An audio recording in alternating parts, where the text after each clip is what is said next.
Drama serial इब्लिस की आने वाली एक साथ बहुत ही सनसनीखेज होने वाली है। उम्मीद है इसकी जल्दी सेकंड लास्ट एपिसोड भी रिलीज हो जाए। अनाबिया को किसी की परवाह नहीं, यहाँ तक कि वो जिससे मोहब्बत का दावा करती है शावेज से, उसकी इज्जत की भी परवाह नहीं उसे। और उन दोनों को ही यानी मरियम और शावेज को बदनाम करने में कोई कसर नहीं छोड़ रही। सुल्ताना बेहद अक्लमंदी का मुजाहरा करते हुए शावेज से कहती है कि जब तुम दोनों की लड़ाई हुई तो वहाँ पे कोई भी नहीं था। ये यकीनन कोई अपना है जो जानबूझकर तुम दोनों को बदनाम कर रहा है। शावेज, उसका पता लगाना अब ये तुम्हारा काम है।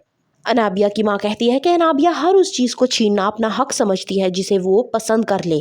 वो मरियम से ये भी कहती है कि कोशिश करो कि शावेज के दिल में अपने लिए जगह बना सको। अगर एक दफा अनाबिया उस घर में आ गई तो याद रखना मरियम, ये तुम्हारा जीना हराम कर देगी, तुम्हें उस घर से निकाल के ही छोड़ेगी। ये बहुत ही शरपसंद लड़की है। इसके बाप को भी सारी इसकी असलियत मालूम हो गई थी। मरियम ये बात बहुत अच्छी तरीके से जानती है कि अनाबिया किस हद तक गिर सकती है, इसलिए अब वो शावेज के आगे पीछे फिरती है और बन ठन कर रहती है घर में, ताकि शावेज जो है वो उसकी तरफ देखे और मतवज्जा हो। और यही काम ही होता है। वो तैयार श्यार होकर शावेज के पास जाती है। उसे वो मरियम बहुत ही पसंद आती है और कहता है कि तुम घर में भी इस तरह से फिर रही हो। तो वो कहती है कि हाँ, मैं अपने शोहर का दिल जीतने के लिए कुछ भी कर सकती हूँ, जिसपे शावेज को बहुत पसंद आती है उसकी बात।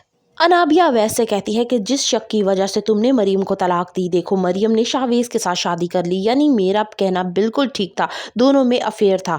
अनाबिया की ये बात सुनकर अवैस बेहद हैरान होता है और उसे मरियम पे बहुत गुस्सा आता है। अनाबिया मरियम को धमकियां देके जाती है कि वो शावेज की जिंदगी से उसे बहुत जल्द निकाल फेंकेगी। अब यहाँ पे मरियम सोचती है कि एक दफा अवैस ने उसे छोड़ दिया, अब अगर शावेज ने भी उसे छोड़ दिया तो उसका क्या मुस्तकबिल होगा, वो आखिर कहाँ जाएगी इस घर के अलावा। तभी सुल्ताना मरियम के कमरे में आती है और उसे तसल्ली देते हुए कहती है कि शावेज का ये गुस्सा वक्ती है, तुम परेशान मत हो, हम लोग तुम्हारे साथ हैं। और अनाबिया कुछ भी ऐसा नहीं कर सकती है क्योंकि अब तुम्हारी पोजीशन इस घर में मजबूत हो चुकी है। शावेज का गुस्सा वक्ती जरूर है, वो गुस्से में है, लेकिन जल्द वो ये देखेगा कि उसकी बीवी कितनी अच्छी और सुगड़ है और अनाबिया में तो कोई ऐसा गुण ही नहीं है। अनाबिया गुस्से और जलन की आग में शावेज को एक दफा फोन करती है और फिर उससे कहती है कि तुमने मेरे साथ अच्छा नहीं किया। शावेज अपनी पोजीशन क्लियर करता है और उससे कहता है कि उस दिन तुम अगर तमाशा ना लगाती तो ये सब कुछ ना होता। तो अनाबिया कहती है कि अच्छा, तो मेरी वजह से सब कुछ हुआ, तुम दूध पीते बच्चे थे क्या, तुम्हें मालूम नहीं कि तुमने मरियम के साथ निकाह कर लिया है। अनाबिया शावेज से कहती है कि ठीक है, अब अगर तुम मुझसे शादी करना चाहती हो तो एक शर्त है, मरियम को तलाक दे दो। आने वाली एक साथ बहुत ही दिलचस्प होने वाली है। Further reviews of Iblis, kindly subscribe my channel and like the video.